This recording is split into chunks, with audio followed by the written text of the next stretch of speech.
Sujet imposé par Madame Benadiba, Hanouka. Et maintenant, je vais vous parler de Pessah. Un peu tôt, hein. Vous savez que les femmes sont dispensées des mitzvot assez chez Azman Grama. Les femmes sont dispensées de toutes les mitzvot qui sont liées au temps. Par exemple, elles sont tout à fait dispensées de la lecture du Kriyat Shema, la mitzvah de Souka, toutes les mitzvot en général qui sont liées au temps. Donc on s'attendrait à ce que Hanouka, les femmes soient dispensées de l'allumage de Hanouka, n'est-ce pas? Non seulement elles en ont l'obligation, les femmes ont l'obligation d'allumer l'allumage de Hanouka, quand le mari est là, donc il assume l'allumage pour le foyer, mais si un mari doit s'absenter, par exemple il doit, pour son travail, il doit passer une journée à l'extérieur et une nuit à l'hôtel par exemple, c'est elle qui allumera la maison. C'est elle qui allumera la maison et le mari, là où il se trouve, il est acquitté par sa femme. Donc elles sont pleinement concernées par la mitzvah de la Dakat Nerot Hanouka, puisque normalement elles doivent assister, mais en plus elles peuvent même acquitter leur mari. Alors on a le droit de se demander, mais pourquoi? Puisque en général, quand c'est lié au temps, les femmes sont dispensées. La Gemara dans Shabbat, elle dit, parce que Afhen Ayub et Otohanes, les femmes aussi bénéficiaient du miracle. Elles aussi étaient présentes quand le miracle de Hanouka s'est produit. Qu'est-ce que ça veut dire qu'elles ont bénéficié du miracle? Pour Purim, on comprend bien. Parce que pour Purim, c'est la même raison pour laquelle les femmes doivent écouter la Megillah 2 fois, le soir et le matin, parce qu'elles ont bénéficié du miracle. On sait que Haman, il avait fait un décret, oui, que le décret d'extermination pour les hommes, les femmes, les vieillards et les enfants. On comprend bien. Pour Hanouka, c'est un peu plus difficile, puisque c'était une aliénation spirituelle. Il y avait un désir d'helléniser le peuple. Les Bnei Israël étaient réfractaires à la science grecque. On comprend moins. De quel miracle elles ont bénéficié? Rashi, si vous avez déjà entendu parler de ce Rashi, alors stupéfiant. Il dit, parce que les Grecs avaient décrété qu'une Betula, qu'une jeune fille qui se mariait, Tibael la Agmon Trila. Il avait décrété que toute jeune fille du clan d'Israël qui se mariait, elle devait d'abord passer par le général des armées grecques. Donc il y avait à l'époque des Grecs un droit de cuissage, qu'on appelle un droit de cuissage. Toutes les bnotes Israël devaient passer, d'abord, avant de la nuit de noces avec son khatal, la kala, vous imaginez quelle souffrance. Il y en avait un qui se suicidait, qui donnait la mort plutôt que d'affronter une telle épreuve. Elle devait aller avec un général grec. Alors donc, elles ont bénéficié du miracle, puisque avec la libération du pouvoir grec, les Hashmonaïm ont non seulement investi le temple, mais en plus ils ont permis aux jeunes femmes de se libérer de ce décret monstrueux et ignoble. Mais là, qu'est-ce qui va nous déranger maintenant? Tout ce que je vous dis, c'est une conférence que j'ai entendue d'un rabbin qui s'appelle Rav Noé Gurshal, un grand conférencier à Yerushalayim. Qu'est-ce qui va nous déranger? C'est qu'on a toujours cru que la discussion, le débat qui s'est installé entre les Grecs et les Juifs, c'est un débat d'idéologie. Est-ce que Chochma Yevani ou Chochma Tatora? Qui est l'obscurantiste? Qui est-ce qui éclaire le monde? Qui est-ce qui illumine le monde? Est-ce que c'est la sagesse des Grecs qui illumine le monde et les Juifs qui sont obscurantistes, ou est-ce que c'est l'inverse? C'est-à-dire, est-ce que c'est la sagesse de l'homme ou est-ce que c'est la Chochma Elakit, la sagesse qui nous vient d'en haut? Et on sait, on vous a sûrement déjà répété souvent les shiurim, qu'il y avait des décrets qui étaient, on va dire, significatifs, révélateurs de l'aspiration des Grecs, puisqu'ils empêchaient Shabbat, Mila et Rosh Chodesh. Shabbat, c'est quoi? Shabbat, c'est admettre que c'est pas nous les gestionnaires du monde. Il y a un créateur, il y a une origine, le monde il continue à fonctionner même si nous on arrête de travailler. Ça c'est insupportable. Pour les Grecs, l'homme c'est lui qui investit, qui gère, qui développe le monde. L'homme ne doit pas s'arrêter. Mila arrive à dépasser sa nature, ses pulsions. L'homme il est tel qu'il est, il n'y a pas de quoi se transcender, il faut admettre que l'homme il a des pulsions, il faut écouter les besoins de son corps, il ne faut pas tout frustrer, etc. L'Occident n'est qu'une émanation des Grecs. Et la Grèce c'était la tête, et Édom, Rome et l'Occident actuel c'est les actions. Rosh Chodesh c'est quoi? Rosh Chodesh qui dérange chez les Grecs, rapidement, succinctement, c'est que comment vous avez besoin de témoignages pour déclarer la néoménie, pour déclarer le Rosh Chodesh, et si la nuit le ciel est voilé par des nuages, alors on n'accepte pas de dire que c'est Rosh Chodesh. Mais nous avons calculé, par l'astronomie, nous avons calculé que la nouvelle lune est apparue. Bon, par les aléas de la météorologie, il n'y a pas, on ne la voit pas, mais la lune elle est là, qu'est-ce que ça veut dire? Non, il a dit qu'il faut des témoins. Mais c'est quoi ça? Vous avez besoin du bon Dieu pour réfléchir. Là, on a fait des calculs mathématiques, scientifiques. Ça dérange énormément les Grecs. toutes ces xérotes, tous ces décrets, on les comprend. Il y a vraiment une rivalité à ce niveau-là entre les Grecs et Am Israël, Shabbat, Mila. C'est des concepts, c'est des notions qui sont à l'antipode de l'idéologie grecque. Mais dès qu'on commence à parler de droit de puissance, on a l'impression que les Grecs, c'est de la foutaise, quoi. Toutes ces idéologies, ils sont comme tout le monde, c'est des animaux sur deux pieds, et ils sont en train de tomber aussi, un peu comme tous ceux qui font des guerres d'idéologie, mais dès qu'ils ont le pouvoir, ils violent, ils pillent, ils massacrent, et il n'y a plus de mœurs. Est-ce qu'il s'agit vraiment de la bassesse humaine, ou est-ce que non? Même derrière ce décret qui paraît trivial, non, il y a encore quelque chose. Il y a quelque chose d'intelligent. Je ne dis pas qu'il n'y en a pas qui en ont profité, je ne dis pas que les Grecs, ils étaient dans leur idéologie, les Shem Shamaïm, mais est-ce qu'il n'y a pas quelque chose d'intéressant, d'intelligent chez les Grecs dans ce décret qui vise à souiller, à salir les filles d'Israël? Voilà ce que je vous propose d'étudier.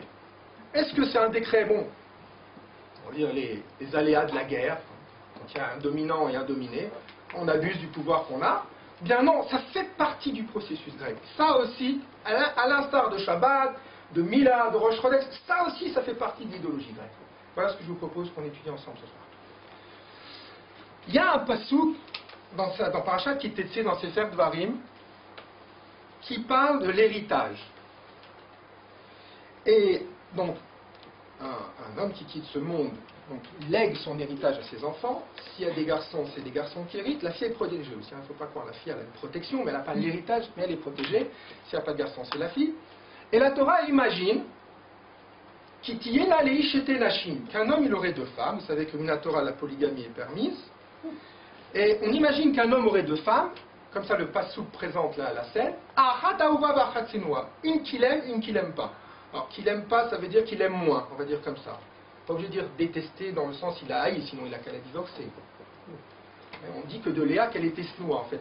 Comparativement à Rachel, c'était pas par rapport à l'amour que Yaakov portait à Rachel, du coup on pouvait l'appeler, c'était relatif, Sénoua, mais c'est pas qu'elle était détestée. Yaakov il n'aurait jamais gardé une femme qui détestait, mais elle n'était pas autant aimée. Donc un homme il a deux femmes, une qu'il aime moins. Ve'aldulo banim, Aouva va Sénoua. Les deux, la Aouva, celle qui est aimée, appréciée, et celle qui l'aime moins, ils lui ont donné des garçons.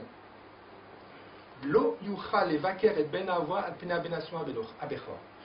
papa, le chef de famille, ne peut pas dire bon, pour mon héritage, je veux que ce soit le fils de ma femme préférée qui va hériter de mes biens, et pas celui que j'aime moins, celui de la mère que j'aime moins. Parce que normalement, c'est Reshitono. Dans l'héritage, c'est l'aîné du papa.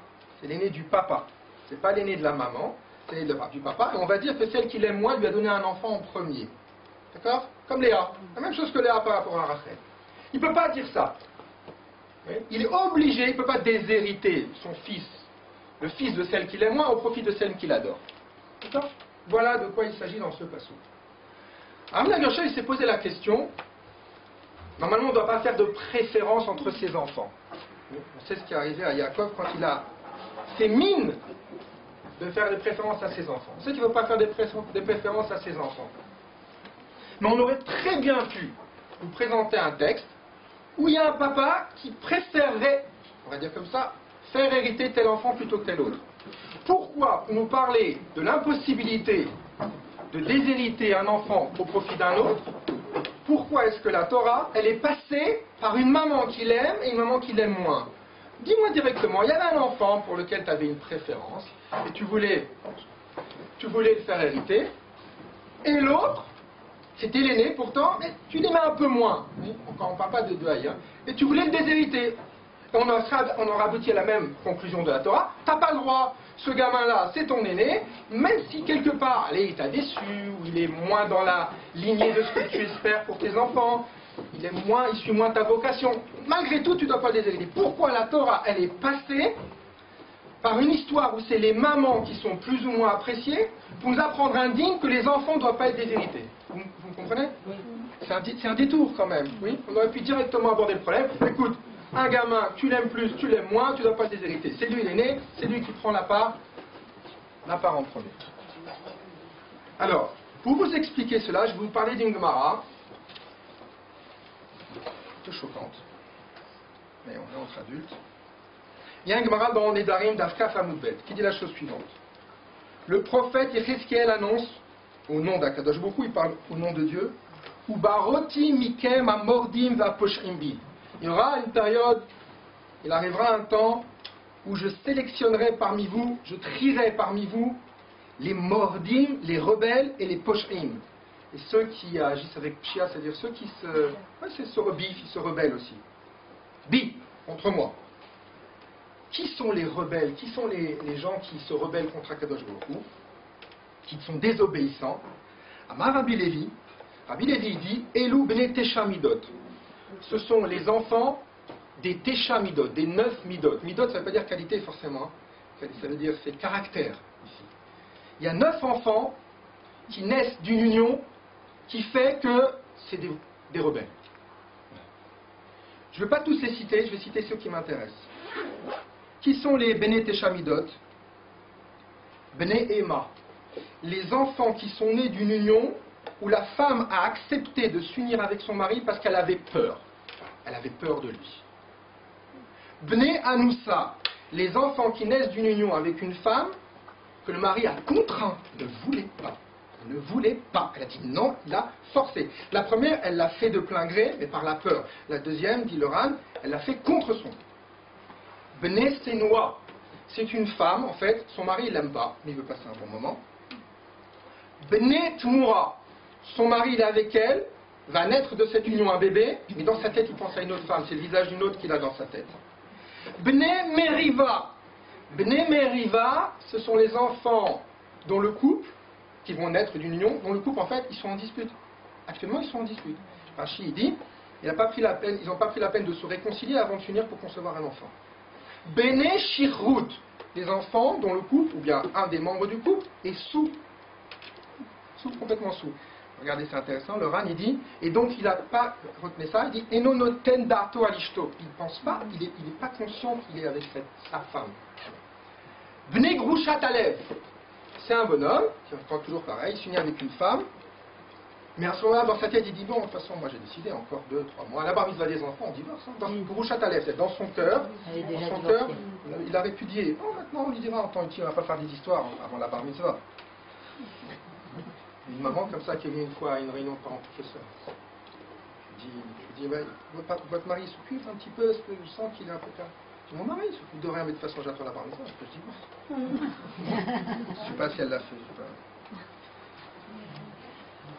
Voilà. Voilà un peu la liste. Il y en a encore 2 autres. Mais quel est le point commun? Tous ces enfants-là qui naissent, et pourquoi les pauvres ils seraient des rebelles? Amnon Gachel, il explique comme ça. Il explique la chose suivante. Il y a un miracle extraordinaire. Donc, tout le monde connaît l'équation 1 plus 1 égale 1. C'est-à-dire que, c'est marqué dans la Torah, Alken Yazov Ishet Aviv et Etimo, un homme, il doit, à un certain âge, quitter son papa, abandonner son papa et sa maman. Vedavak Beishto. Et littéralement, des ex, c'est de la cause, c'est des histoires. Fusionner avec sa femme. Ve'ayu le basar echad, et ils formeront une chair. C'est qui? Une chair, c'est cet enfant. De la fusion, oui, du rapport fusionnel qui existe entre un homme et sa femme, va naître un enfant. 1 plus 1 égale 1. Mais pour que 1 plus 1 égale 1, il faut que le couple forme 1. S'il y a 2, ça donne 2. C'est-à-dire que si jamais, à travers son conjoint, on perçoit qu'on est une entité, qu'il y a un amour fusionnel, que chacun a pris ses parents, on n'est que la moitié d'un pulse qui s'appelle le couple, alors de cette disposition d'esprit, de cette profondeur qu'il y a dans la relation du couple, va naître un enfant. Écoutez bien, on ne parle pas des enfants qui ensuite, quand ils grandissent, ils vivent dans un foyer qui est perturbant, qui est déséquilibrant, qui dysfonctionne. On va beaucoup plus loin ici. On est en train de dire que c'est au moment de la conception. Si jamais au moment de la conception, il pense à une autre, ou celle avec qui il est, en fait, il est avec elle, mais il a l'intention de la divorcer, ou bien il est il n'est pas vraiment avec elle, ou bien, qu'est-ce qu'on a vu encore? Elle n'est pas avec lui, en fait, elle n'est pas vraiment, elle a peur, ou carrément elle est contrainte. Toutes ces situations font que cet enfant, parce qu'à sa conception, à son origine, il y a 2, il n'y a pas 1, il y aura 2 en lui. C'est quoi la rébellion? C'est quoi le fait de rebeller? C'est que, en fait, ça montre qu'il y a à l'intérieur de soi-même un piroud, c'est-à-dire Il y a un arrachement, il y a un déchirement à l'intérieur de soi-même qui s'exprime sous la forme d'une violence. Cette violence-là, ce refus d'adhérer, il vient du fait qu'à l'intérieur de l'enfant, il y a aussi deux en lui. Il y a ce qu'il veut et ce qu'il ne veut pas. Et il y a un entre-déchirement à l'intérieur de lui-même qui fait qu'il n'y a pas quelque chose de aride. C'est-à-dire, il n'est pas posé, il n'est pas serein, il ne forme pas avec lui-même un shalom parfait. Et ce manque de shalom qu'il a avec lui-même, ça se traduit par un refus, par un rejet, par de l'arrogance, par de la dispute, par de la rébellion. Voilà ce que dit Rav Noé Gershon. Lorsqu'un papa, il a un enfant, ou lorsqu'une maman elle a un enfant, mais on va parler plus des papas parce que l'enfant ça a l'air quand même beaucoup plus naturel, donc c'est plus facile à comprendre. Un papa, il aime son enfant. C'est vrai que dans des cours sur le chinois, on dit toujours, on aime nos enfants parce qu'on investit tellement en eux qu'il y a une partie de nous-mêmes chez chacun de nos enfants. Mais au-delà de cela, c'est vrai que quand on investit beaucoup, on aime, mais au-delà de cela, il y a, comme chez la mère, chez le père, ça vient des fois un peu plus tardivement, le sentiment de paternité, mais il y a un amour chez un papa vis-à-vis de son enfant qui est naturel. Tout à fait naturel. Indépendamment du fait qu'il s'investit ou pas investi, il y a un amour naturel. Peut-être qu'il se renforce, peut-être qu'il s'intensifie, mais en tout cas, il y a un amour naturel. On peut se demander pourquoi est-ce qu'un homme, il aime son enfant. Alors en fait, c'est parce que la Gemara a dit, c'est Kara de Abba. C'est-à-dire qu'un enfant, c'est la jambe de son père. Qu'est-ce qu'on veut dire par là? C'est-à-dire que c'est un prolongement. Et la jambe, c'est ce qui permet d'avancer. On sent que l'enfant, c'est celui qui avance après nous, quoi, ou en même temps que nous. Il avance, j'avance, il fait avancer. C'est le prolongement. C'est une encheri, c'est une extension du papa. Mais d'un autre côté, la Gemara a dit, Ubar Yerachimo. Un enfant, c'est aussi la hanche de sa mère. Alors, comment? Je dis que je l'aime parce que c'est le prolongement de moi-même, mais il y a aussi ma femme à l'intérieur. Alors en fait, tant que sa femme n'est pas un être, on va dire, en dehors de lui, il sent que sa femme, Ishtok et Bouffo, ma femme, mais c'est moi. Il n'y a pas ma femme et moi, il y a nous qui formons un. Alors la présence dans l'enfant aussi de Yerachimo, que c'est une partie de sa mère, ne gêne pas. C'est pas un écran, c'est pas un obstacle, c'est pas une khatsitsa, c'est pas une séparation entre lui et l'enfant, parce que ma femme et moi c'est un. Mais dès lors que l'amour qu'on porte à sa femme est altéré, alors d'après la Gemara, ça commence déjà au moment de la conception.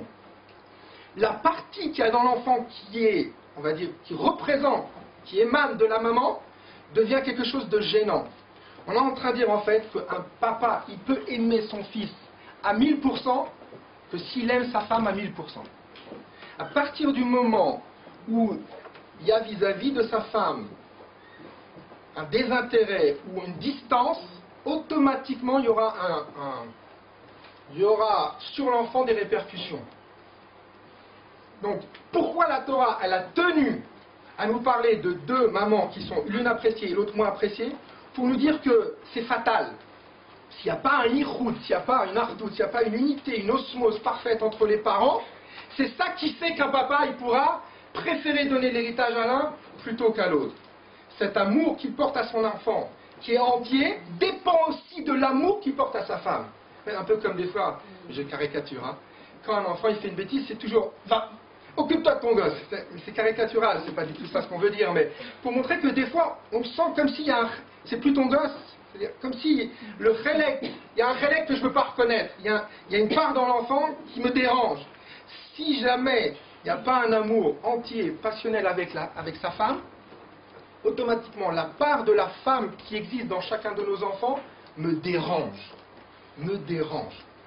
Elle crée un écran avec l'enfant qui va obstruer l'amour qu'on porte à son enfant, qui va l'entacher, qui va le diminuer, qui va le restreindre. Dans quelle mesure? Ça dépend. Ça dépend. Alors du coup, maintenant, regardez. Les Grecs, je vous ai dit tout à l'heure que les Grecs, c'est la tête pensante de Édom. C'est la tête pensante de Rome.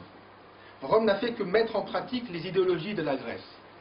Ce qui différencie énormément Am Israël des Grecs ou de Rome, c'est le rapport qu'on entretient avec la génération précédente. Vous savez que Rome est comparé au cochon parmi les animaux impurs. Rome est comparé au cochon. Israël est comparé au mouton, à l'agneau. Quelle est la différence entre le cochon et l'agneau? C'est que le cochon, il rumine pas, il a les sabots fendus, alors que l'agneau, à la fois rumine et les sabots fendus. Et on dit, et c'est comme ça qu'on parle de Esav, que Esav, le cochon en général, il met ses sabots fendus en avant, comme si, oui, il veut montrer sa cache-route. Il y a une autre façon que j'ai entendue une fois de M. Maclous, c'est que le cochon, c'est quoi Rome? C'est des gens qui veulent toujours aller de l'avant. Israël veut aller de l'avant, mais il rumine. Ça veut dire qu'on ne peut pas aller de l'avant sans d'abord ressasser le passé. C'est-à-dire s'inspirer de nos pères, de nos aïeux, de nos avotes pour aller de l'avant. Vous avez qu'à voir, un ministre, il a toujours une loi meilleure que le précédent. C'est comme ça, chez les goïms, c'est on arrive, on est les meilleurs. Si je comprends ce qu'il a été fait avant, je comprends, j'adhère. Si je ne comprends pas, je base. Allez, une réforme, on base. Tout ce qui a été fait avant. Une fois, il y a quelqu'un qui a demandé, je crois que c'est un Israël Saint-Antoine, mais pourquoi vous faites tellement de kavod à vos personnes âgées? Il dit que c'est facile. Vous dites que l'homme, il descend du singe. Donc plus vous vous éloignez de l'origine, plus vous pensez que vous devenez des gens bien. Nous, c'est l'inverse. Nous, Adam Arishon, pour nous, c'est Yetzir capable chez la Kadosh Baruch Hu. Il a été façonné par Dieu. Donc plus on s'éloigne d'Adam Arishon, plus on est en perdition, on est en régression. C'est-à-dire que c'est comme ça. Pour eux, les jeunes, ils n'honorent pas leurs anciens parce que pour eux, on va refaire le monde. Si vous voulez que la pérennité de Ham Israël, c'est pas vous que je vais l'apprendre, je vais dire des évidences, elle sera garantie parce que il y a un rapport aux parents, aux morim, aux anciens, aux skenim, aux rabbanim, qui est très fort. On respecte la parole des anciens. On se lève devant une personne âgée. Les Grecs, ils ont compris ça. Ils ont compris qu'il faut s'attaquer au moteur, ce moteur qu'il appelle Ham Israël, il faut s'attaquer à la courroie de transmission. Qu'est-ce qui permet de régénérer les forces d'Israël? C'est la transmission, c'est le chinour, c'est les chagim, c'est le Shabbat, c'est cette osmose, c'est cette unité qu'il y a autour de la famille. Comment s'y prendre? Bon, on a fait des xérotes, certes, mais comment s'y prendre? Eh bien, comment s'y prendre? On va mettre un grain de sable dans le mécanisme. Et si on causait la perte de l'osmose, de la fusion dans le couple, et si on venait mettre un grain de sable, un corps étranger, une présence étrangère, dans le couple, c'est-à-dire que quand un homme va s'unir avec sa femme, ben, il y a quelqu'un qui est passé avant, il y a un sentiment d'étrange, il y a quelque chose, il y a un arrière-goût de on m'a pris quelque chose, ma femme n'est pas entièrement à moi, je ne suis pas entièrement à elle. Il y a déjà quelqu'un qui est venu salir quelque chose. Et automatiquement, on est dans quelque chose, on est dans du profond, de la grande finesse, d'après cette analyse de Rav Nagarshel, que vous pouvez discuter si vous voulez.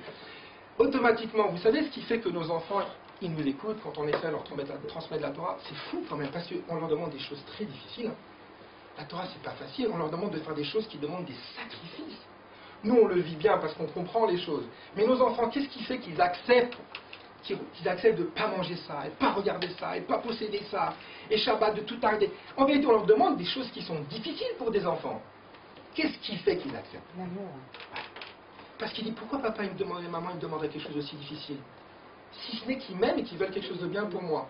Il faut que l'enfant, il sente qu'on l'adore pour qu'il accepte de faire des choses qui lui paraissent quand même insurmontables, surtout quand on est entouré par des nations qui se laissent aller et qui choisissent le chemin de la facilité. Or, pour qu'il puisse sentir de l'amour, il faut qu'il y ait un amour. Les Grecs espéraient, à travers ce grain de sable, ça, comme ça, mettre un corps étranger au milieu du couple, et qui laissera, vous savez que le chibour, c'est-à-dire le yichud, c'est très très fort, c'est la première relation, c'est-à-dire si quelqu'un, il y a eu quelque chose avant la première relation, c'est là, on a des valeurs qui sont malheureusement en perdition, mais je pense que le public qui est devant moi, il n'est pas de ce genre-là, quoi.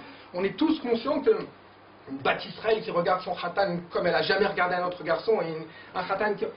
Ça c'est très fort, c'est quelque chose qui n'a pas de valeur. Alors que si entre-temps, le khatan il sait que et la Kala, elle regarde, elle baisse les yeux, il y a eu quelqu'un, là on a abîmé quelque chose dans la redoute, dans la fusion qui existera entre le couple, et on espère avec ça, c'est ce qu'espéraient les Grecs, arriver à entacher le rapport du coup qu'il y aura avec ses enfants. À l'image de cette Gemara qui dit, s'il y a dispute, et s'il y a présence, fantasme d'une autre, ou s'il y a Grouchat à lèvres, on ne pense pas la garder cette femme, on pense, ou s'il y a ivresse, ces choses comme ça, alors là c'est beaucoup plus fort, c'est encore plus fort. Il y a eu un autre homme qui est venu faire écran entre la femme et son mari.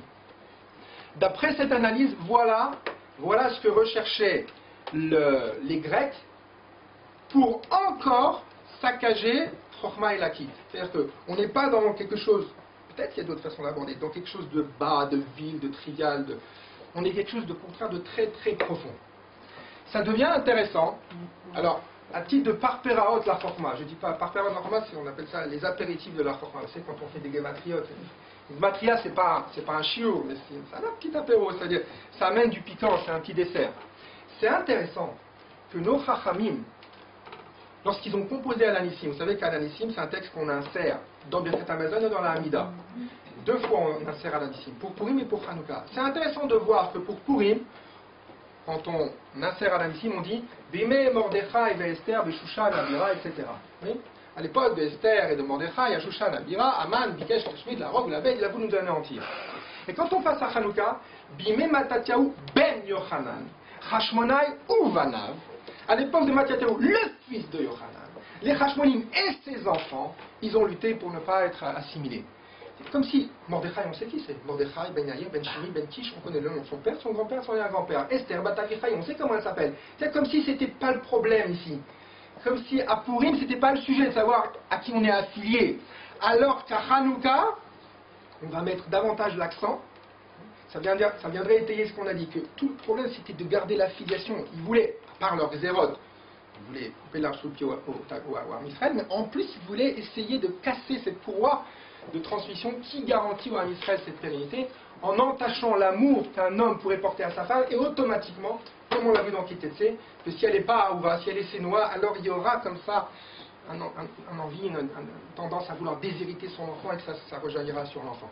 Donc c'est pour ça, après ce qu'on a dit, après ce développement, c'est pour ça qu'à Purim, on n'a pas tellement insisté sur la filiation, c'est les enfants de qui, peu importe, alors qu'à Hanouka, on a énormément insisté sur le fait que c'était les Hashmonaïm et ses enfants, Matatiaou, le fils de Yochanan. Mais de toutes les façons, dans toutes nos relations avec des familles, c'est comme ça qu'on le vit. Rashi, c'est Rabbi Shlomo, Ben Yitzhak, Rambam, c'est Rabbi Moshe, Ben Maimon, Aristote, Socrate, Platon, c'est fils de qui, c'est pas important. Ils ont amené quelque chose de nouveau dans le monde. Nous, elle va, et pourvu qu'on arrive à comprendre le message de nos anciens, à le perpétuer, et si on peut développer, mais on n'est pas tous des Yitzhak Avinu, est capable de recevoir le message et d'être Mechadesh, c'est d'innover à sa façon la Avodat Hashem en mettant l'accent sur un autre point. Donc voilà un aperçu original, on va dire comme ça, de Hanouka. Donc on a quand même appris plusieurs choses, bon, en passant de toute façon, pour le Chinour, c'est très intéressant, c'est sûr, mais que le message, il passe, la solution, c'est l'amour, et donc d'après cette explication, les Grecs voulaient s'attaquer à ce problème-là. Il y en a d'autres qui ont essayé avant, et après aussi. Pharaon aussi a essayé. Pharaon, il a dit, les Chuna Gevarim, bien sûr, allez servir Dieu, mais que les papas, les Chuna Gevarim, que les messieurs, les enfants, ils restent ici. Vous avez compris que... Et qu'est-ce qu'on lui répond? Il dit, non, Chag là, nous, c'est une fête pour nous, Chag la Shonchou. Non, c'est un cercle, il faut boucler la boucle, les parents et les enfants. Alors allez-nous à Chénichement, on ne peut pas faire des petites rimes sur Israël, mais c'était pareil dans les premières vagues de Aliyah en Israël, les sionistes, ceux qui étaient complètement anti-religieux, ils ont séparé les enfants qui venaient du Maroc de leurs parents, ils savaient que tant qu'ils seraient avec leurs parents, on n'arrêterait pas l'hémorragie de la maladie de l'orthodoxie, et on a séparé, il y a des témoignages d'enfants qui, une fois dans la rue, ils ont vu des yeshiva, ils ont dit moi aussi je veux venir, on m'empêche, et on m'a coupé, on sait que la force du Ham Israël, il se trouve ici, et que puisse éclairer d'abord nos maisons, parce que vous savez que normalement le but c'est d'éclairer l'extérieur à Hanouka, mais qu'on renforce nos maisons et qu'on soit capable de continuer à faire brûler la flamme dans le fond.